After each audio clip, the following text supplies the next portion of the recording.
السلام عليكم ورحمة الله. الحمد لله نحمده ونستعينه ونستغفره ونؤمن به ونتوكل عليه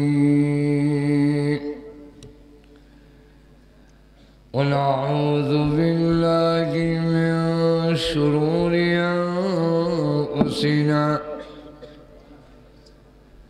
ومن سيئات أعمالنا من يهده الله فلا مضل له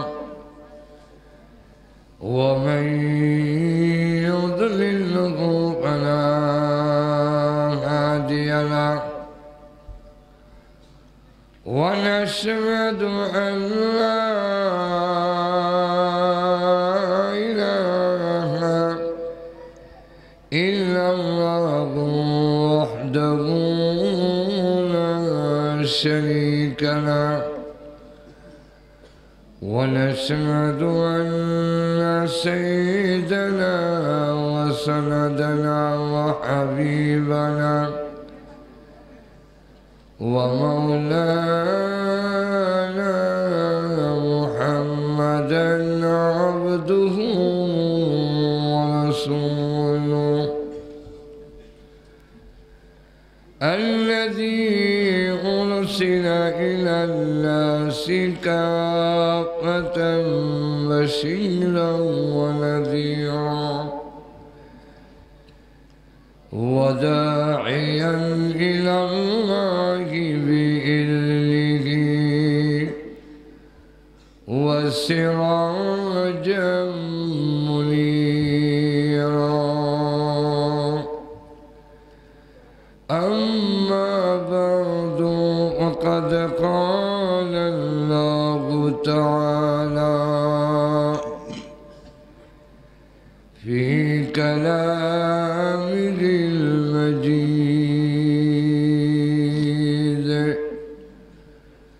وفرقانه الحميد. أعوذ بالله من الشيطان الرجيم. بسم الله الرحمن الرحيم. يا أيها الذين آمنوا ادخلوا في السلم كافة ولا تتبعوا خطوات الشيطان إنه لكم عدو مبين.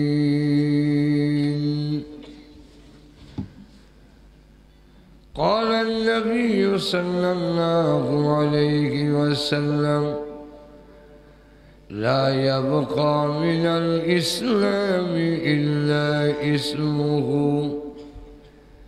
ولا يبقى من القرآن إلا رسمه مساجدهم عامرة وهي خراب من الهدى. صدق الله العظيم وصدق رسوله النبي الكريم صلى الله على سيدنا ومولانا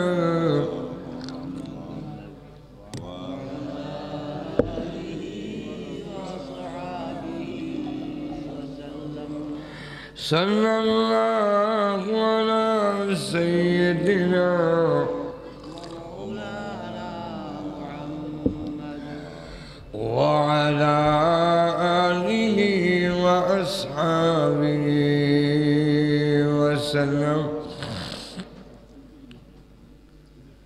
বাজিতপুর গ্রামবাসীর উদ্যোগে আয়োজিত আজকের তাফসীরুল কোরআন মাহফিলের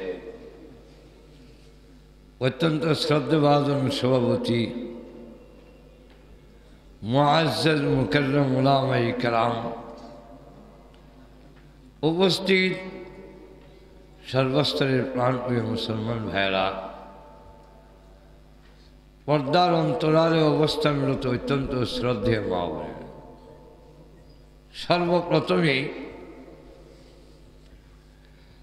মহান আল্লাহ পাকের দরবারে অসংখ্য গণিত শুকর আদায় করছি, যিনি অত্যন্ত দয়া করে আজকের মাহফিলে শরীক হওয়ার তৌফিক দিয়েছেন। এই জন্য শুকর আদায় করছি আলহামদুলিল্লাহ।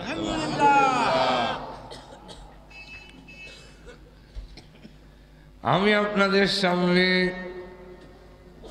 পবিত্র কোরআন শরীফের সূরাতুল বাকারার 208 নম্বর আয়াত তিলাওয়াত করেছি। এই আয়াতের মধ্যে আল্লাহ যে দিক নির্দেশনা দিয়েছেন আমাদের গোটা জিন্দেগির জন্য, এই একটা আয়াতই যথেষ্ট। এই আয়াতের নাজিলের প্রেক্ষাপট রাসূল সাল্লাল্লাহু আলাইহি ওয়াসাল্লাম যখন কালিমার দাওয়াত শুরু করলেন, ইয়া আইয়ুহান নাস কুলু লা ইলাহা ইল্লাল্লাহু তুফলিহু, তো সর্বসাধারণের মধ্যে একটা আলোড়ন সৃষ্টি হয়ে গেছে। হাটে ঘাটে বাজারে সব জায়গায় যেই লোক 40 বৎসরের ভিতরে কোনোদিন একটা মিথ্যা কথা বলে নাই, যে লোক জীবনে কোনোদিন কোনো আত্মীয়তার হক নষ্ট করে নাই, আমানতের খেয়ানত করে নাই, যার চরিত্রের মধ্যে কোনো জাতের কলঙ্কের দাগ নাই, সেই লোক যা বলতেছে তা সত্য, মিথ্যা হতে পারে না।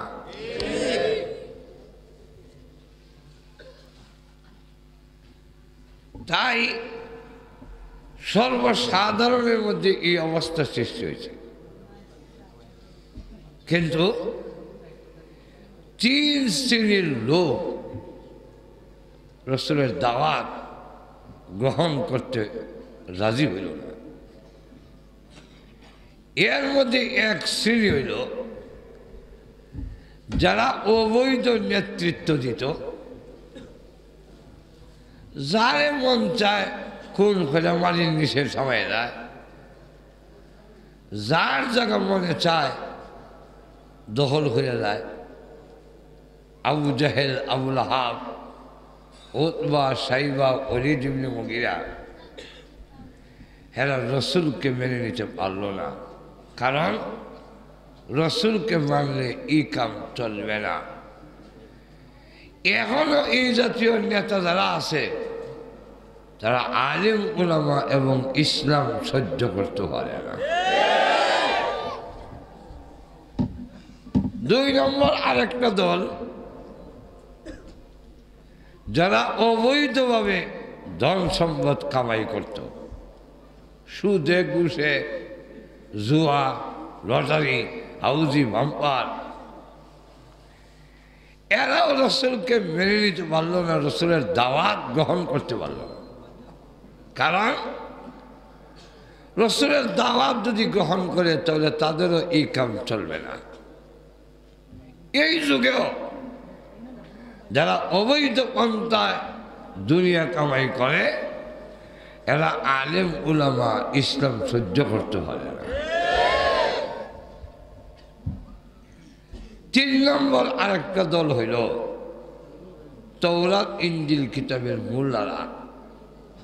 হেরাও রসুলকে এবং রসুলের দাওয়াতের কাজ মেনে নিতে পারে নাই। কেন? এই তাওরাত ইনজিল কিতাবের যে মূল্য আছে, এরা সমাজের লোকরা হয়তো তোমরার কবর, হাসর, নসর, হুলছেরাত যা আছে এটা আমরা তরাই নিব, আর তোমরা গরু, ছাগল, মেরা, দুম্বা, আঙ্গুর, আপেল আমরা দিবা, আমরা খান কাটবো, আর এক কোষের লাগান খাইব। অথচ এরা জানে যে মুহাম্মদ সত্য নবী। ঠিক, একটু জোরে বল। আল্লাহ নিজে বলছেন, الذين آتيناهم الكتاب يعرفونه كما يعرفون أبناءهم।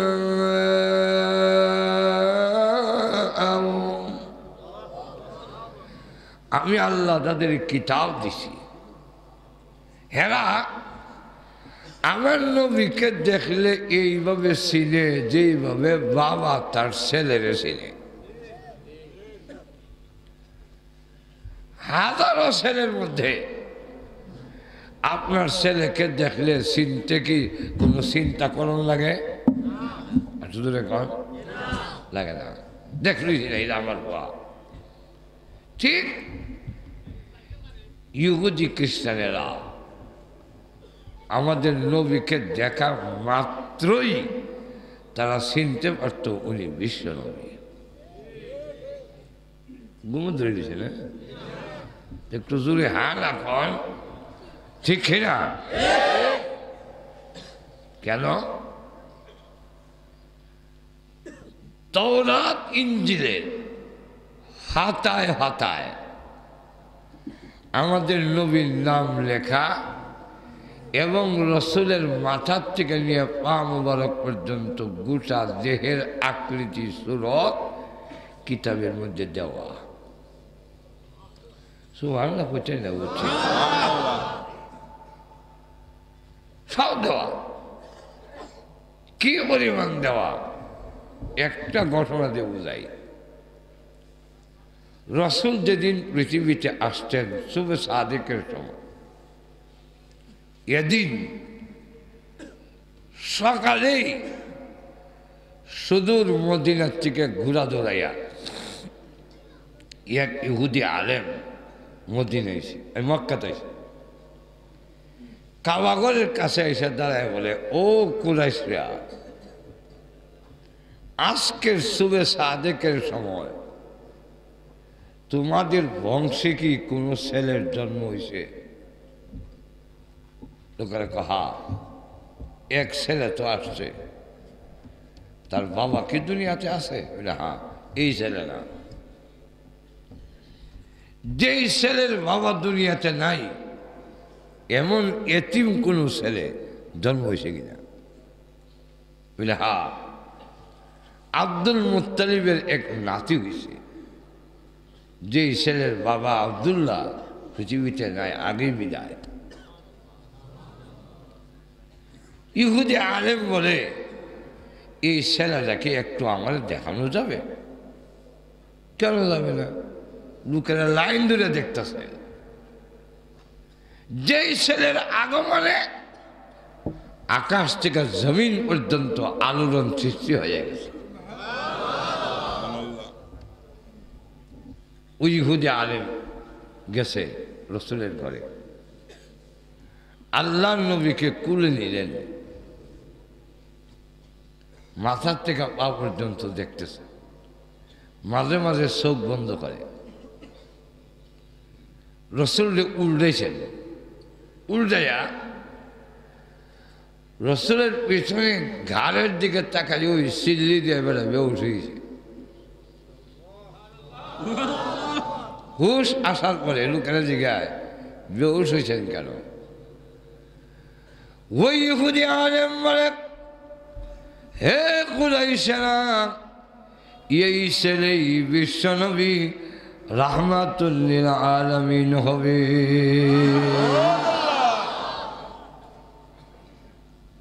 কুরাইশরা কয়, কেমনে বুঝছেন? ইহুদি আলেম বলে, তোমরা কি লক্ষ্য করো নাই আমি একবার এই ছেলের দিকে তাকাই আবার চক্ষু বন্ধ করে রাখি? না, তা তো দেখেছি, কিন্তু কেন রাখেন তা তো জানি না। ওই ইহুদি আলেম বলে, আমি একবার এই ছেলের দিকে তাকাই আবার চক্ষু বন্ধ করে তওরাত ইনজিলের দিকে লক্ষ্য করে দেখি, আমাদের তওরাত কিতাবে বিশ্ব নবীর যেই আকৃতি দেওয়া আছে সকল আকৃতি এই ছেলের গায়ে দেখা যায়। শুধু তা না, আমাদের তওরাত কিতাবে লেখা আছে বিশ্বনবী যিনি হবেন ওনার দুই কাঁধের মাঝখানে কবুতরের ডিমের নয় খাতামুন নবীনের সিল মোহর থাকবে। আমি তাকে দেখি এই ছেলে মুহাম্মাদের দুই কাঁধের মাঝখানে খাতামুন নবীন সিল মোহর দেওয়া। বুঝবার আর আমার বাকি রইল না। তো লোকেরা কয় বুঝলাম উনি বিশ্বনবী হবেন, আপনি বেহুশ হয়েছেন কেন? উনি বিশ্বনবী, তুমি বেহুশ হয়েছে কেন? কইলে বুঝছো না? বুঝলে না, কই এতদিন পর্যন্ত আমরা আশান্বিত ছিলাম সেই বিশ্বনবী আমাদের বংশে বনি ইসরাইল আসবেন। আজকে দেখি তিনি আমরার গোষ্ঠীর মধ্যে না আইয়া বনি ইসমাইল আলাইহিস সালামের বংশে আইছেন। আমরার গোষ্ঠীর যে আইছে না, আমরা যে বঞ্চিত হয়ে গেলাম এই দুঃখে বেহুশ হয়েছি। এই ঘটনার দ্বারা কি বোঝা যায়? তওরাত কিতাবে আমরা নবীর কথা আসেনি। আপনাদের এখন এমন কোন কিতাব নাই যেই কিতাবের মধ্যে আমরা নবীর কথা নাই। আসমানি যত কিতাব, হিন্দুদের ধর্মের নাম হইল সনাতন ধর্ম, তাদের ধর্মগ্রন্থের মধ্যে আমরা নবীর নাম লেখা। হেরার ধর্মগ্রন্থ সাহুর ছাড়া অন্যরা পড়তে পারে না। আমরা তো কোরআন শরীফ সবাই পড়তে পারে, ঠিক না? কিন্তু হেরার ধর্মগ্রন্থ সাহুর ছাড়া পড়তে পারে না। কেন? গুমর ভাগ হয়ে যাব। গুমর লাগিয়েছে, কিতা ভাগ হয়ে যাব, গুমর ভাগ হয়ে যাব। এরা এই যা কলা দুধ রুটি খাওয়ান আর ওইতো নয়, মানুষের মূর্তি হুজাত লাগাইয়া খা কলা রুটি খা।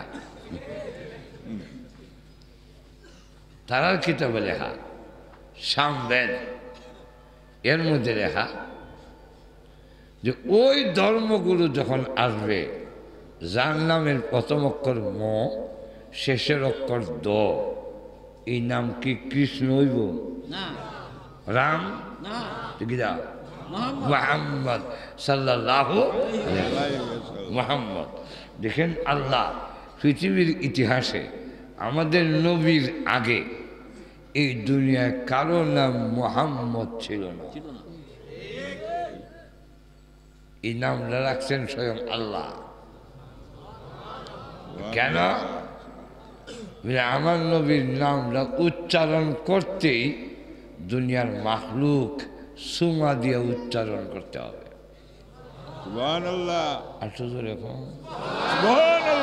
কেমনে সুমা কি আমরা নাক দিয়ে দেন না সুর দিয়ে দেন? নাক দিয়ে দেয় উঙ্গা, আর সুর দিয়ে দেয় সুমা। তাও আবার মহব্বতের সাথে দিতে হবে, মহব্বতের সাথে। কেমনে? সুমা দুই রকম, একটা লোক দেয় না, একটা মহব্বতে। আর ওজনের বাচ্চা কুলো দিলে আদর করিয়া সুমা এগুলা দিয়া ছেড়া দেয়, নেব এই জন্য দেখাই না সুমা। আর নিজের বাচ্চারা যখন আদর করে সুমা দেয়, সুমারা যা তাদা দেয়, যা তাদা দইরা সুমা দিয়া লাল হইয়া সারে। আল্লাহ বলেন আমার নবীর নাম মিম জবর মা, মিম পেশ মু, হামিম জবর হাম, মিম জবর মা, দাদু এর দুল মুহাম, ওয়াজিব গুন্না ওয়াজিব, দুই মিম একখান হইলে চুটে চুটে যাতা দাদারা ওয়াজিব মুহাম এভাবে করছিল মহব্বতের সাথে। তাহলে আমরা যারা শুদ্ধ করে দূরত করি মুহাম্মদ, মানে এর অর্থ হইল রসুলের মহব্বতের সাথে সোমা দেই। আর আরেক দল আছে দাবি করে নবীর মহব্বত, কিন্তু লোক দেখাই না,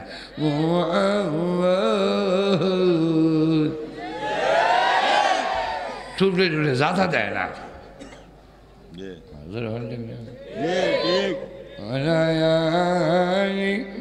سيدنا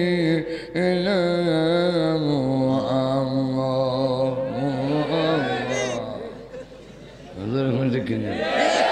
আর আমরা কই এমনি না ধন্যবাদ দে মুহাম্মদ এমনি কই বেটা মাজুর এখন শিখি না। তাহলে আমরা রসুলকে মহব্বতের সাথে, দেওবন্দি তবলিগি কওমির লোকেরা রসুলকে মহব্বত করে, আসল মহব্বত। আর এদের মহব্বত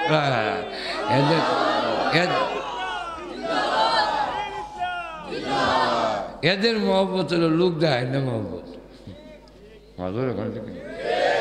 প্রমাণ খালি শিক্ষা দিয়ে কই দিব, দলিল দেওয়া লাগতো না।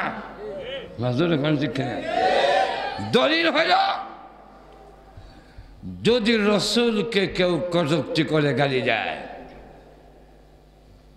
রসুলকে কেউ যদি ব্যঙ্গ করে, গণনাতে কার রাস কত নাইমা রক্ত যদি দেওয়ান লাগে, জান যদি দেওয়ান লাগে, তাহলে কওমি দেওবন্দি তবলিগ ওয়ালারা হয়ে দেয়। হেরারে বাড়ি সালান দিয়েও হওয়া যায় না, হেঁটেন না। তাহলে বোঝা গেল মোহাম্মত যা কয় লোক দেয় না, খালি কয় দড়ি কেমনে কোন সাধনে পাইব তোমায় গহন বিজি, কোন সাধনে রে ভাই কখনো সাধনে হয়ে যায় না, মরার আগেও হয়েছে না, যা মর গিয়া।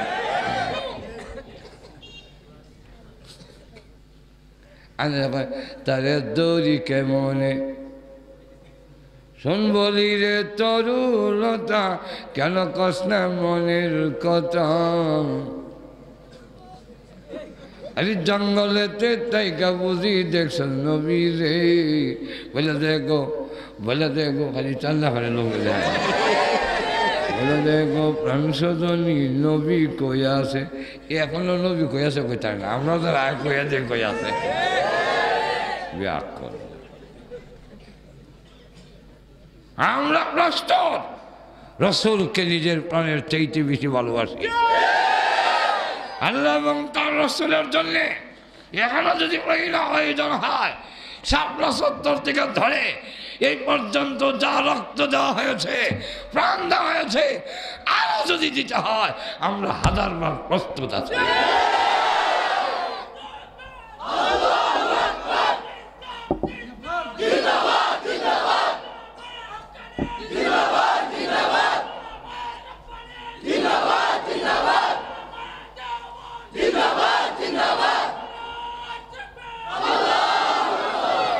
তো মুহাম্মদ নামটা দেখেন, আমরা লেগে কই তালে তালে দুরুদ করি না, তাহলে লম্বা বাড়ি শিখতে হয় না। ঘুমে গেছি সন্ধ্যে দুরুদ পড়তে আমরা বলি, দুরুদ পড়ো, বেশি বেশি দুরুদ পড়ো, আমরাও পড়ি এবং পড়ার জন্যও বলি।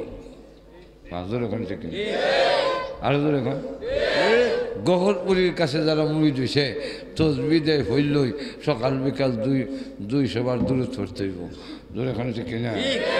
এই সিলসিলায় আমরাও মুড়ি দিছি, আমরাও দেই কেউ হইলে ২০০ বার দূরে পড়তে হইব সকাল বিকাল, কশো বার ২০০ বার। তবলিগও যাইবেন গেলে খবর 200 বার দূরত পড়তে হবে সকাল বিকাল, দূরত বেশি বলো। কিন্তু কতই এই লোক দেখাই না ছন্দের সাথে মিলাইয়া হইল না, এতে তাল ঠিক রাখতে গিয়া নবীর দুরুদের তাল শিখতে হয় না, লম্বা বাজি শিখতে হয় না।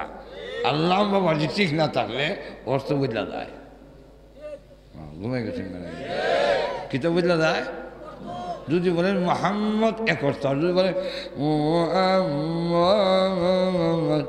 আলিফ যে বাড়াইছেন এটা অর্থ কি তো হইত? কথাটা বুঝাইতে পারছেন? আরবি লম্বা বাজি হইলে অর্থ বুঝলা যায়, অর্থ বুঝলা যায়। এটা যাক মুহাম্মদ, মুহাম্মদ যে ইয়তে লেখা, বেদ পুরাণের মধ্যে লেখা, হিন্দুর ধর্মগ্রন্থ। প্রথম অক্ষর ম, শেষের অক্ষর দ, দ বাংলায় ম আর দ, মুহাম্মদ। যার বাবার নাম আব্দুল্লাহ, মার নাম আমেনা, যার আবির্ভাব হবে মক্কা, হিজরত করবেন মদিনায়, এবং যার ধর্মে গরুর গোশত ভক্ষণ করা হালাল হইবে, সেই ধর্মগুরু আসিলে আমার সনাতন ধর্ম পুরাতন হইয়া যাইবে। বেদ পুরাণের মধ্যে আমরা বাংলাদেশের একজন বড় শিক্ষিত বড় ডক্টর ছিলেন, তার নাম ডক্টর শহীদুল্লাহ। ডক্টর শহীদুল্লাহ একটা বই লেখছেন, এটার নাম দিছে, তো বাংলা আপনারাও পড়তে পারবেন, নাম দিছে বেদে পুরাণে ও মোহাম্মদ। বেটা প্রমাণ করে বের করে করে দেখাই দিছে বেদ পুরাণের কোন কোন জায়গায় রসুলের নাম লেখা আছে। তাহলে আসমানির যত গ্রন্থ আছে সমস্ত গ্রন্থের মধ্যে আমরা নবীর নাম হাঁটু ধরে নাম থাকার পরেও আমরা দেশে একদল আছে মানতে চায় না, তবলিগ যে বালা এটা হেরা জানে। তবলিগ খাইছে কই ইমানদারের দাওয়াত দেখেনি, কাফেরের দাওয়াত দেব। তো তুমি হেলিকপ্টারে আও, ওই বড় বড় দাওয়াত দেও কি হিন্দুরে না মুসলমানরে? মজুরে কই না ওয়াজ করতে আইছে, রাহাত থেকে শ্রীরাম থেকে মুখান থেকে কুমিল্লার থেকে নোয়াখালীর থেকে আইসে বালাগঞ্জ আইসো, কারে ওয়াজ করতে কেন হিন্দুরা না হলবা? মজুরে এখন ঠিক কিনা? তুমি করতারলে তবলিগরা করলে দুষ কোথায়? নজর এখন শিখে না। আল্লাহ আমার আয়াতে নিজে বলছেন, হে ইমানদাররা ইসলামের ভিতরে পরিপূর্ণভাবে প্রবেশ করো।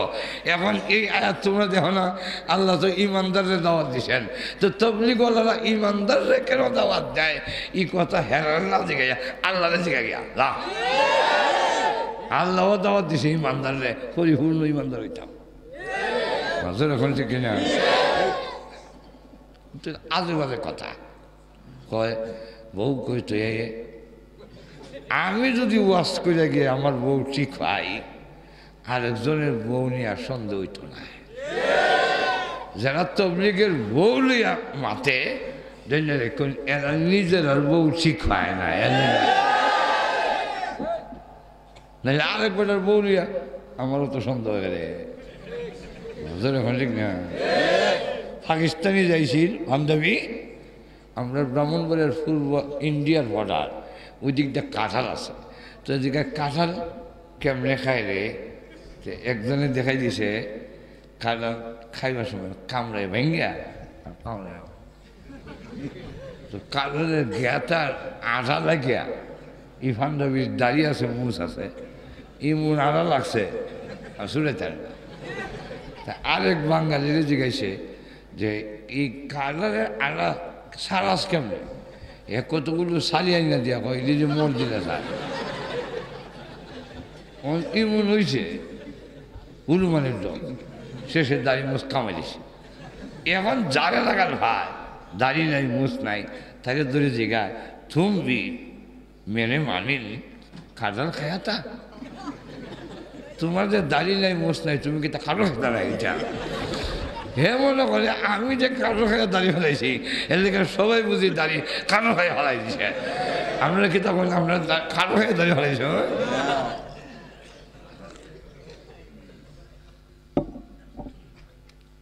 যে জি মন আরেকজনকে মনে করে না খুব মসজিদ তা এখানে তো কই থাকতো মাদুর ওখানে কিনে এতে কাফের নিয়তে সারা বছর মসজিদে তখন যায় যদি যাই না ওই তো রমজানের শেষে তোমরা তাহলে না বলে মসজিদ তাহা যে বাতাস ছেড়ে দেয় আচ্ছা বাতাস ছেড়ে দেয় না বুঝলে হ তো তোমরা যে রমজানের শেষ 2 দিন তাহলে না বুঝলে তাই তো জিহা লাগিয়ে যাও বাজে মাত্রা তো কেন মাঝের ওখানে শিখি ফাদের ডরে যদি মসজিদ ছেড়ে দেয় তো তো নামাজ পড়ান দিত না নামাজে গেল তো হাজাইতে পারে শেখার কিন্তু বলে হ্যাঁ আর আমি গেছি এক মসজিদে ফজর নামাজ পড়তাম ছাত্র জমানায় তো গেছি বলে ইমাম সাহেব একটু বৃদ্ধ মানুষ সামি আল্লাহু লিমান হামিদাহ যেমন ডাক হয়েছে ডাক করে যায় ঘুমাই গেছে এই কারণে ইমাম সাহেবের পিছনে আলেম দাঁড়াইতে হয় এখানে ইমাম সাহেবের যখন উজু শিখতে যাবো গা সামি আল্লাহু লিমান হামিদাহ গেছে অনকি দাওয়াত তো ইমাম সাহেবের পিছনে যে ওনার টান দিব উনি আলেম হলে বুঝতে লাগব আমার ড্রাইভারে আমার করতে আস্তে করে ইমামতি দেব আর ইমাম সাহেব আস্তে করে বাড়িয়া উজু করে দেব কি এখন যদি পাবলিক খারো আর ধরে টানে এমনি হচ্ছে দিয়ে কইব ওই ইমাম সাহেব ইটান দশেন কেন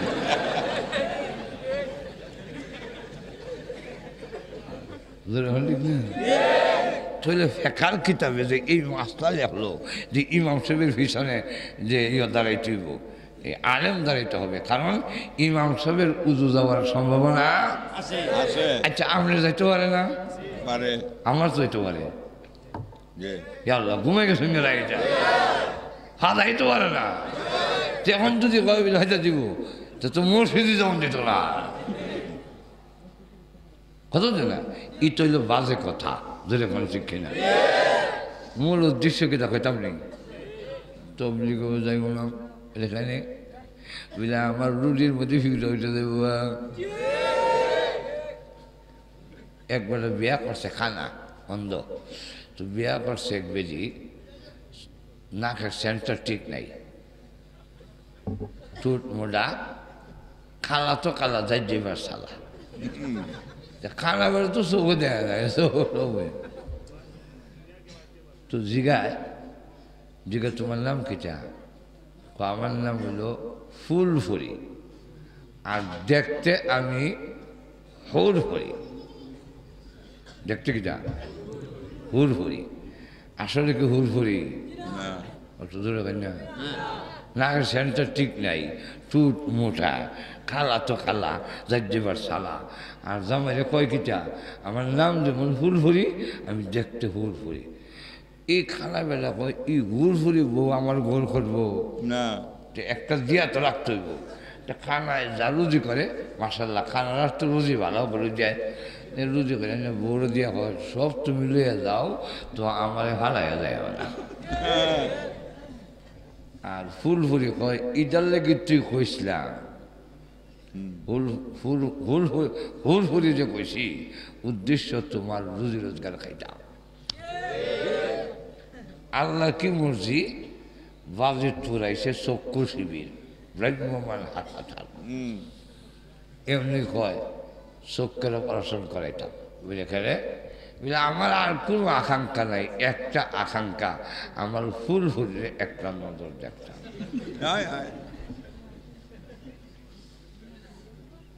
ফুলফুরি যখন শুনছে সর্বনা রাত ঘুমাইয়া কান্দে খানা বেড়া কান্দো কেন ও কান্দি তোমার দরদে যদিও চৌকে দেখো না কিন্তু চোখ তো কোনো যন্ত্রণা নাই কিন্তু শুনছি ওই যে ভ্রাম্যমান হাসপাতাল আইছে এরা যদি অপারেশন করাইবা বিরহ এরা যদি বাড়ার ডাক্তার হইতো তো গ্রামে গ্রামে আজ এখানে এরা সিলেট বইয়ে তার হতে লাগার হওয়া যায় না আর যারা গ্রামে গ্রামে আলে এর কোনো ভালো যন্ত্রপাতি থাকবে যে তোমার বিচার হয়নি বুঝলে না কথা এখন তোমার চোখ খাইটা ভালো হইতো না ফসবো গল্প যন্ত্রণা হলো তোমার সঙ্গে আমি কান্দি গো।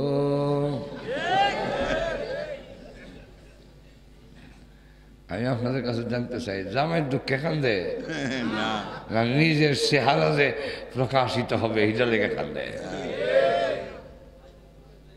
না আসল চেহারা তো প্রকাশিত কিলাইয়া সব সারাইব এর লেগে হয় একটা যাক।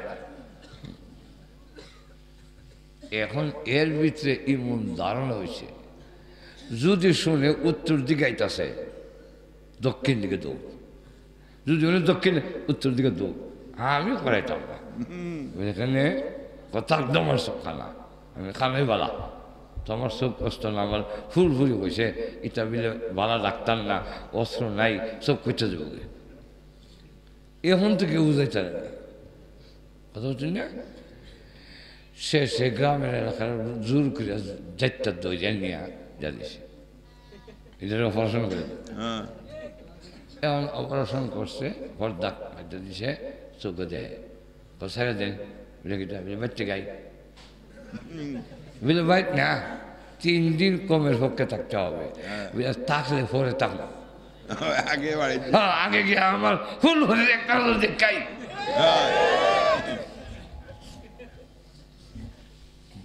দুই লাগতে দুই গেছে ভাই ফুলভরি ফুলভরি ফুলভরি গজ পাইছে রে দরজার আড়ালে গিয়ে লুকাইছে এখনো ছিল খিতে খিদা বলে আমার ফুলফুরি কই ফুলফুরির মতো সুন্দরী এক নজর দেখতাম আমার জীবনটা সার্থক ওগুলি গেল কইছিল দরজার আড়ালে লুকাই রয়েছে এমনি উদি তোর বউ দরজার আড়ালে লুকাল তোর ফুলফুরি এমনি দেখে কিলো এই বুঝে তোর সুরত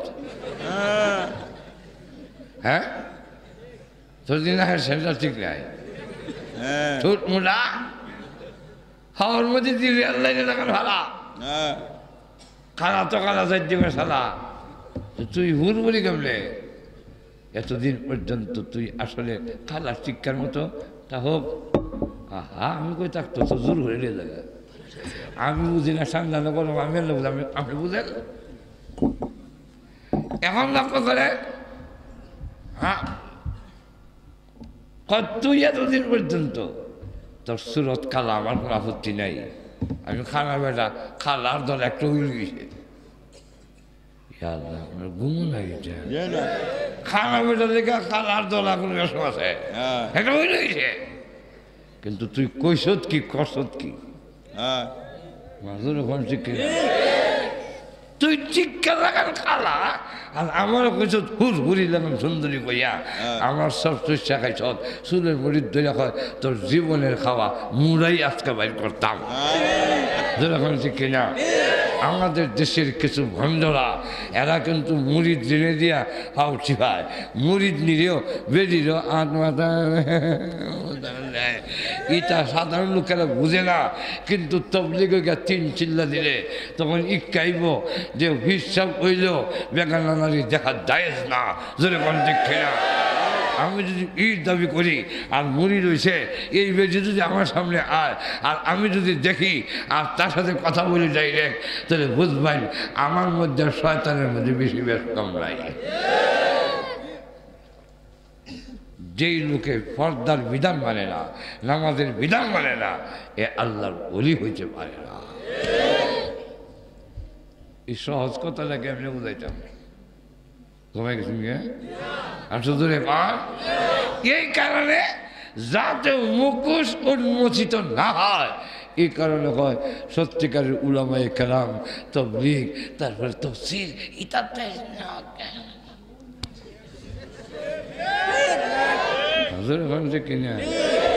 আল্লাহ নবী বিশ্ব নবীর কাছে যাতে না যায় ইহুদি মোল্লারা কয় মুহাম্মদের কাছে যাইও না কেন যাইও না অথচ ভিতরে ভিতরে জানে 100% জানা মুহাম্মদ আল্লাহর পয়গম্বর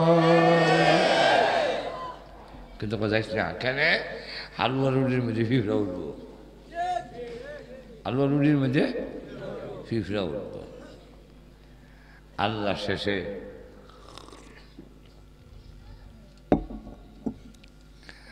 আয়াত নাজিল করে জানাইলেন, এই ইহুদি মোল্লারা, আপনার মধ্যেও আসেনি আসলে এখন একদল মোল্লা সাজ্জা, ফির সাজ্জা, দেওয়ান বাগি, রাজার বাগি, কুতুব বাগি, উপরের ভান্ডার, নিচের ভান্ডার, মাইজ ভান্ডার, যেরকম ঠিক কিনা এক রশি, আট রশি, যেরকম ঠিক না বইয়া বইছে আল্লাহ খাইতো দুনিয়া। সাইনবোর্ডে লেখে পবিত্র উরুস মুবারক, আগে দা লেখা পবিত্র, শেষে দা মুবারক, ভিতরে গিয়া দিয়ে আকাম কুকাম। কি আকাম কুকাম? ইয়া আল্লাহ, কিছুদিন আগে আমরা একটা বন্ধ করাইছি ব্রাহ্মণবাড়িয়াতে, দরখাস্ত দিয়া সরকারের কাছে, মদ, গাঞ্জা, বেড়া, বেডি, যুবক, যুবতী। আপনার বিশ্বাস না করলে আহরা রেল স্টেশনের পাশে একটা জায়গা আছে, খরমপুর কেল্লা বাবা। কি বাবা? কেল্লা বাবা। গিয়া দেখবেন বেড়া, বেডি, যুবক, যুবতী, লাউ, লক্ষ্মী, গাঞ্জার ধোঁয়ায় কেয়ামতের অন্ধকার। বেড়া বেডি এক কেন জন্মা, একটি গাছের তিনটি ডাল,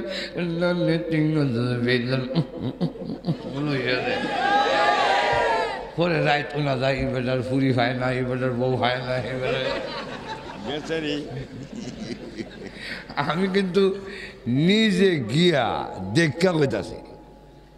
আমি একদিন রাত 12টার পরে ঢুকছি, নাক মুখ বেঁধা, যখন কেউ না আসেনি, কথা বলছেন না, কিতাব হয় দেখা লই, ভিতরে গিয়া দিই আল্লাহ, এর নাম বুঝি পবিত্র, ও পবিত্র বলা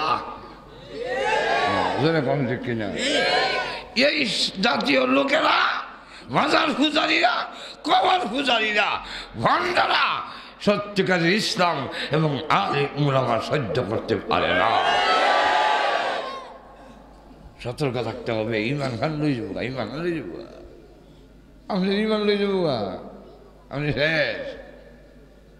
সাইড কোনার চেটে বইছে, অসুবিধা হইতেছে নি? সাইড কোনার চেটে বইছে, গাঞ্জা খাইয়া চোখ লাল, বাবা খাজা, খাওয়া গাজা। আমরা খরমপুর যায় আর গায়, ও ভাই কে আছো নিশাকুর, সব চলো খরমপুর। যে কয় আমরা রে গাঞ্জা খাইস না, এরার বাড়ি যাইস না। যারা কয় আমাদের গাঞ্জা খুর, এদের সদ্য গোষ্ঠীর জুতা সুর।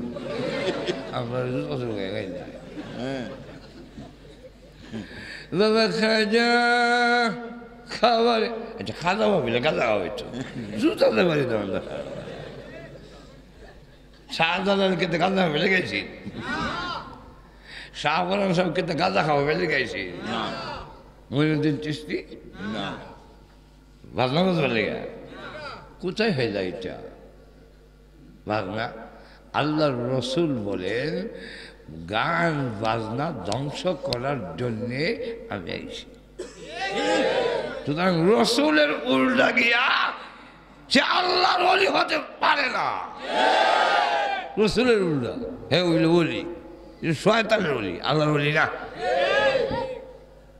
তো সাইড কোনাত বসে মাইজ ভান্ডার, তো এখান থেকে জায়গায় কিতা গায়ে কইতাম নি বাবা হুজুরে শরীফ হলে নুরে করে তারি। ইদায় হয় কেউ বলে মদিনা শরীফ, কেউ বলে খানায়ে খুদা। মাজার রে কইতাছে, মাজার রে এখানটা একটা আউয়ালে আখেরে তুমি, ওই কবর যে ঘুমাই দিছে ওনারা কইতাছে আউয়ালে আখেরে তুমি, জাহেরে বাতেনে তুমি, কেউ বলে মোস্তফা তুমি, কেউ বলে হুবহু খুদা। শেষে গিয়ে মিল যায়, মিল ওগুলি একসাথে যৌথ কণ্ঠে কিতা কয়, তুমি খোদা, তুমি খোদা, তুমি রসুল, তুমি খোদা, তুমি রসুল, তুমি ভান্ডারি বাবা, লাইন সারা চলে না রেলগাড়ি। সব রেলগাড়িটা তো চলো, রেলগাড়ি মাঝের এখন ঠিক কিনে। এই কারণে আল্লাহ পাক বিশ্ব নবীকে যখন মানে না, আল্লাহ বললে ইহুদি খ্রিস্টানেরা চূড়ান্ত কথা জানাই দেই, যদি আমার রসুলকে না মানো, ইমান না আনো, আমি কিন্তু তোমরা সামনের দিকটারে পিছনের দিকের মতো লেবেল করে দেব, লেবেল লেবেল লেবেল। আর সুরত বদলাই দেব, কুত্তা বিলাই সোর বান্দর হয়ে যাবে। এই আয়াত নাযিল হয়েছে বলে আব্দুল্লাহ ইবনে সালাম রাদিয়াল্লাহু আনহু, ইহুদিদের মধ্যে একজন আলেম, 70 জন সাথী লইয়া কাফেলা দিয়ে আসতেছে, ব্যবসায়ী কাফেলা। যখন শুনছে এই আয়াত নাযিল হয়েছে, তখন ইন্নালিল্লাহ, বাইর যেতে যেতে সোর হয়ে গিয়া, বাইর যেতে যেতে কুত্তা হয়ে গিয়া, বাইর যেতে যেতে যদি লেভেল হয়ে যায়, তো বাড়িতে না গিয়া সুজা রসুলের দরবারে এসে কালিমা পড়ে মুসলমান হয়ে গেছে। এখন মুসলমান হয়েছে বলে শয়তানের গায়ে আগুন লাগছে, কারণ একটা মোল্লা যদি নষ্ট হয়, শয়তান একটা মোল্লা যদি হতো হয়, শয়তানের গায়ে আগুন লাগে। এখানে একটা মোল্লার কারণে শত শত লোক হেদায়েত হতে পারে, আবার শত শত লোক ইমান হারাও হতে পারে। এক গড়বড়ির কারণে সারা বাংলাদেশে লক্ষ লক্ষ লোক হেদায়েতের রাস্তা পেয়েছে। আবার আরেক বন্ডর কারণে, এক দেওয়ানবাগির কারণে, এক মাইল বান্ডারের কারণে লক্ষ লক্ষ লোক ইমান হারা হচ্ছে।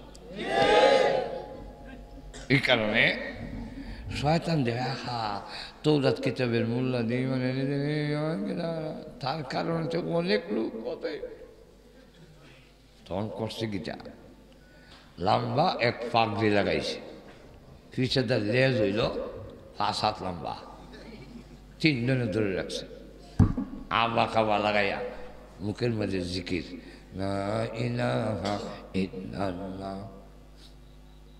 এই জিকির তো সবে লেগে হই না, সবে লেগে না, শয়তানের সবে লেগে পারতেছে। শয়তানের মাথার মধ্যে ফাঁকি লাগাইয়া লেজ ধরে রাখছে মুড়ি দেওয়ার 3 জনে। আরে বাপরে, কত বড় জবরদস্ত বুজুর্গ, আর এত গোল ছিল সে ধরতে পারে। আর মুখের মধ্যে জিকির লা ইলাহা ইল্লাল্লাহ হইতে হইতে আব্দুল্লাহ ইবনে সালামের বাড়ি গেছে। আর উনি দেখে জবরদস্ত এক শেখ আইতাছে, 2 আগে হযরত কাহা সে আয়া, করতে গাইছেন? এমনি কয়, আমি অনেক দূর থেকে আসছি, আমি অমুক শহরের একজন অলি, অমুক শহরের একজন হিসাব। তো কেলে গাইছেন? শুনছি আপনি নাকি কালিমা বলে মুসলমান হয়েছেন। আল্লাহর রসুল বলছেন, কেউ যদি কালিমা বলে মুসলমান হয় তো তার গুনার, জিন্দিগির গুনাহ এমনভাবে মাফ হয় যেন হেমার গর্ভের থেকে খালি জন্ম হয়েছে। তখন আল্লাহ রসুল বলছেন, তার কাছে তোমরা দোয়া চাইও, এর দোয়া কবুল, এর নিঃস্ব, এর দোয়া কবুল। তাই দোয়া নিতে আইসি। শয়তান দোয়া নিতে আইসি, দোয়া নিত। আচ্ছা, এরপরে আর কিটা আর হইল, নতুন মুসলমান হয়েছেন তো ইসলামের বিধিবিধান তো এখনো সব জানছেন না, এই জন্য আমি একজন ইসলামের হিসাব হইয়া আপনার কাছে এসেছি কিছু পরামর্শ দিতে। এই রইল আসল কথা। ঘুমাই গেছেন কেন? মনোযোগ দিয়ে শুনলেন, কি পরামর্শটা বললেন? কি পরামর্শ? বলে আপনি যে ধর্ম ছেড়ে দিয়েছেন ইহুদির ধর্মে, বলে হ্যাঁ, এই ধর্মে উটের গোশত খাওয়া হারাম। উটের গোস্ত খাওয়া কি হারাম। একটু জোরে খান। ইসলাম ধর্মে উটের গোস্ত খাওয়া জায়েজ। একটু জোরে খান না। ফরজ উটের গোস্ত খাওয়ান ফরজ। আনা কইেন ফরজ না, আমি কই কি ফরজ দিকে আলাল খেলাই উটের গোস্ত খাওয়া কি ফরজ ওয়াজিব সুন্নাত মুস্তাহাব কিচ্ছুই না, শুধু জায়েজ। খাইলে খাও, না খাইলে বলাই দাও। তোমার যদি মনে করো যে খাইলে খাদ্য নিরাপদ খাইও না, একটু ধরে কম। যদি মনে করেন উটের গোস্ত খাইলে শরীর শক্তি বেশি হয়, গুনার কাম করতে মন চায়, খাইতাম না, তাহলে সোয়াব, না খাওয়া সোয়াব।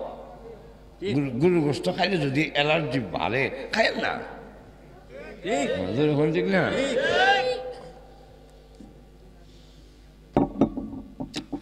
শয়তানের পরামর্শ অসুবিধা হইতেছে নি?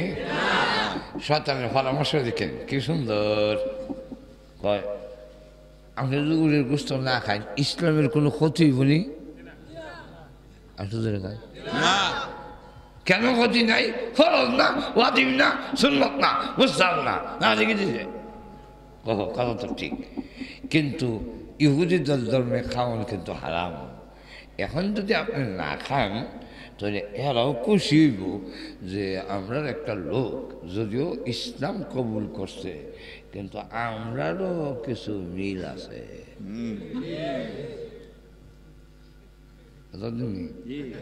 ইসলামের ক্ষতি হইতেছে না, হেরা যদি খুশি হয় লাভ হইল, হেরাও খুশি। শয়তানের উদ্দেশ্য হইল হালাল আর হারাম নাই, উদ্দেশ্য হইল বাতিল ধর্ম আর সত্য ধর্ম যদি একখান করে মিলাই দিতে পারি হক আর হক থাকবে না। পায়খানা হালাল না হারাম? হালুয়া এখন যদি পায়খানার সাথে 100 লাখ হালুয়া মিলাই যায়, হালুয়া হালুয়া থাকবে না। ঠিক তেমনি ভাবে হক বাতিল যদি মিশায় ফেলে, সত্য ধর্ম আর মিথ্যা ধর্ম যদি একাকার করে ফেলে, কেউ যদি গরুর গোস্ত না খায় অ্যালার্জির কারণে, কেউ যদি গরুর গোস্ত না খায় তার কাছে কোলেস্ট্রল বেড়ে যায়, চর্বি বেড়ে যাবে, এই জন্য যদি না খায় কোনো গুণ হবে না, কোনো অসুবিধা নাই। কিন্তু এ যদি গরুর গোস্ত না খায় এই কারণে যে হিন্দুরা খায় না আমিও খাইতাম না, তাহলে হিন্দুরাও খুশি হইব, এরাও ভোটের বেলা আমারে ভোট বেশি দিব, এই কথা মনে করে যদি গরুর গোস্ত না খায় তাহলে এ আর মুসলমান থাকে না। বুঝাইতাম পারছি কিনা আল্লাহ জানে। কথাটা বুঝছেন বিষয়টা? এক আর একটা হইল ইসলাম ধর্মে ফজিলতের দিন কোন দিন জানেন আপনারা? জানা শুক্রবারও জানেন না? আয় মুসলমান, জুম্মার দিন হলো ফজিলতের দিন। কোন দিন? হাসুদুরে খান। আচ্ছা, ইহুদিদের ধর্মে ফজিলতের দিন হলো শনিবার। কোন বার? ইসলাম বলছে শনিবার মঙ্গলবার বার ভাড়া না, এরকম নয়। শনিবারও বার ভাড়া, মঙ্গলবারও বার ভাড়া, কোনো বার রে কন যায় না ভাড়া না। আসলে কন ভালো এবং মন্দ শনিবারে নয়, ভালো এবং মন্দ কার পক্ষ থেকে হয়? আসলে কন আমরা দেশও ফাঁকি দিয়ে ঠিক করে বালা মন্দ। সিলেটও দেখছি, ঢাকাও দেখছি, ঠিয়া ফাঁকি দিয়ে বয়। ইনবেলা 2 টাকা দিলে একটা ইনবেলা ফানে, আপনার কপালে তো শনির ভাড়া, এই ভাড়াটা কাটতে উঠতারলে আপনার ছেলে লন্ডন দিব, মেয়ে বিয়া দিবেন কানাডা, শেষবেলা একটা বিয়েও আছে দেওয়া যায়। অত বড় সুখ শান্তি কেমনে পাইতাম? ভাড়াটা রে ভাড়াটা তখন কয় আমার কাছে একটা তাবিজ আছে, এইটা নিয়ে দইয়া খানি খাইবেন, 40 দিন খাইলে ফালা খাইতে দেবো। এমনি এক সাজা করছে কি তার ঠাস করে সর মারছে। এমনি করে সাজা সর মারলেন কেন? আমার প্রস্তাব যদি আপনার ভালো না লাগে তাহলে না হয় না করলেন, কিন্তু সর মারলেন কেন? সাজা কয় বাঁচে যায় এখনো বুঝছত না, বুঝে না? তুই আমার কভার গন্যা দেখছ শনির ভাড়া, তোর তাবিজ নিলে ভাড়া কেটে দেবো কি? তুই কি বাড়ির থেকে বাড়িবার সময় তোর কভারটা গন্যা দেখছিলে না? আমি যে একটা সর মারুম। যে নিজের কপাল থেকে সর দূর করতে পারে না, সে অন্যের কপালের ফাড়া দূর করতে পারে না। এর মালিক কেনা? আপনি ইমানে মুফাসসিরের মধ্যে পড়ছেন, ওয়াল কাদেরি খাইরিহি ওয়া শাররিহি মিনাল্লাহি। কার পক্ষ থেকে? আল্লাহ। এখন শুক্রবার যদি ইবাদত করেন, শনিবারও করেন, অসুবিধা কি? হ্যাঁ খুশি। আব্দুল্লাহ ইবনে সালাম কয় কথাটা তো খারাপ করছেন, কথাটা তো ভালো করছে, তো ঠিক আছে কালকের থেকে ই করবো। আমার উডির ঘুষ খায় না। আর শনিবারও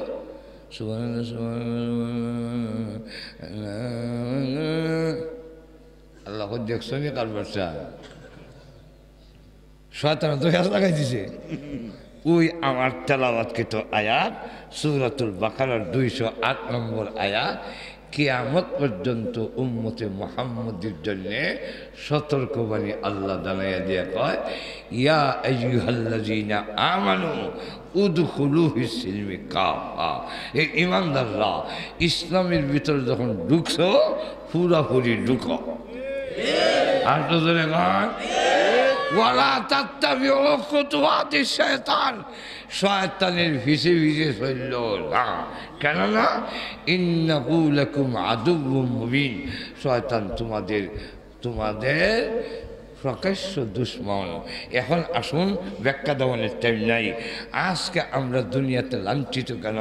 মুসলমান কেন আমরা লাঞ্ছিত? ইসলাম পরিপূর্ণভাবে মানি না। যদি ইসলামকে আমরা পরিপূর্ণভাবে আজও মানি, পৃথিবীর কোনো জাতি মুসলমানের গায়ে আঘাত করতে পারবে না। কেন? মুসলমানের জিম্মাদার স্বয়ং আল্লাহ। ধরে কন। 2 নম্বর হলো আল্লাহ রাব্বুল আলামিন জানাইয়া দিয়েছেন, মুসলমান পরিপূর্ণ মুসলমান না হইয়া কবর এসো না। মুসলমান হইয়া যদি আসো, আইলে তোমার কোনো চিন্তার কারণ নাই। কবরে আসতে দেরি হবে, কবর জান্নাতের বাগান হইতে দেরি হবে না। তাহলে দুনিয়া এবং আখিরাতে, দুনিয়া যদি ইজ্জত চাই, দুনিয়া যদি লাঞ্ছিত অপমান থেকে বাঁচতে চাই, তাহলে ইসলাম পরিপূর্ণভাবে মানতে হবে। যদি কোন ঠিক কিনা? কবরের আযাব, পরকালের আযাব থেকে যদি আমাদের বাঁচতে হয়, তাহলে পরিপূর্ণভাবে ইসলামের বিধান মানতে হবে। কিছু মানলাম না, দুনিয়া তো ইজ্জত হইমু, পরকালও ফিরে আয়। ঠিক না? আল্লাহ পাক এই জন্যে আমাদের সকলকে পরিপূর্ণ ইসলাম মানার তৌফিক আল্লাহ দান করুন। সকলে জোরে সোরে বলেন আমিন।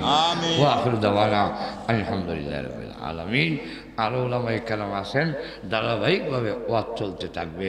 আপনারা ওয়াজ শেষ করিয়া একবারে আখিরে মোনাজাত করিয়া যাইবেন। আমার তো বুঝেন অসুস্থ, এখনো লম্বা ওয়াজ তো লম্বা করে দিচ্ছে, আরো কম করে করার আছে। দোয়া করতে হবে, যাবে দিঘা দোয়া করতাম, যাবে দিঘা বলে যাই না।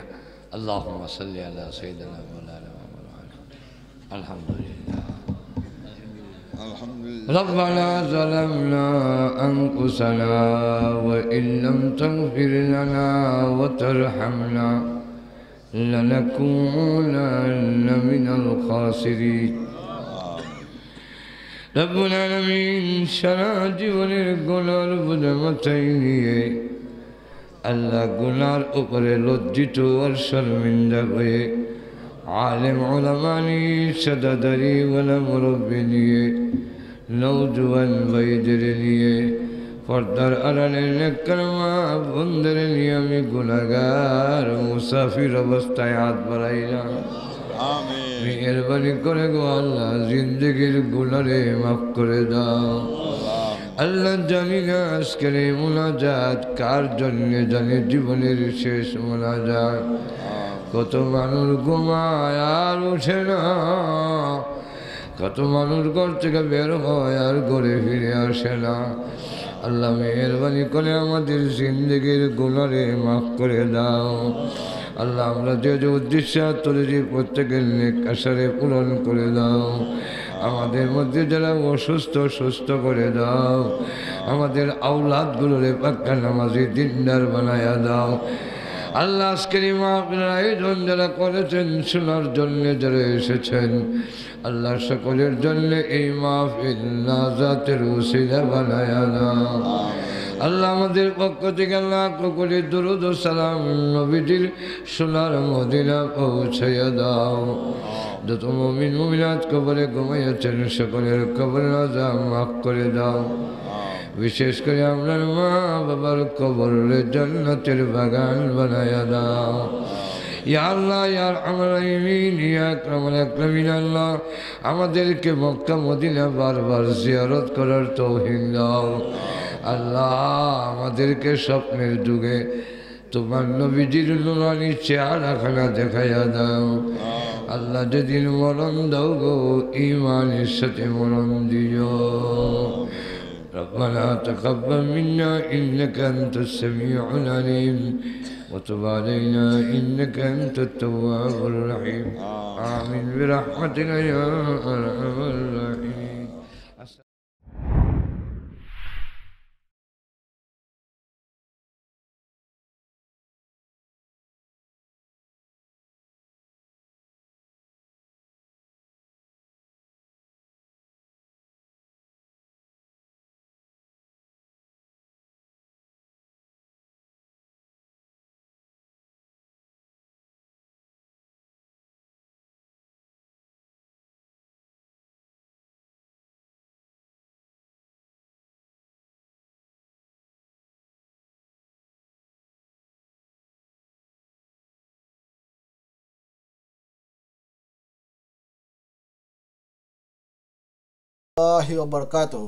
সম্মানিত মুসলিম ভাই ও বোনেরা, আদর্শ জীবনের পক্ষ থেকে আপনাদেরকে স্বাগত জানাচ্ছি।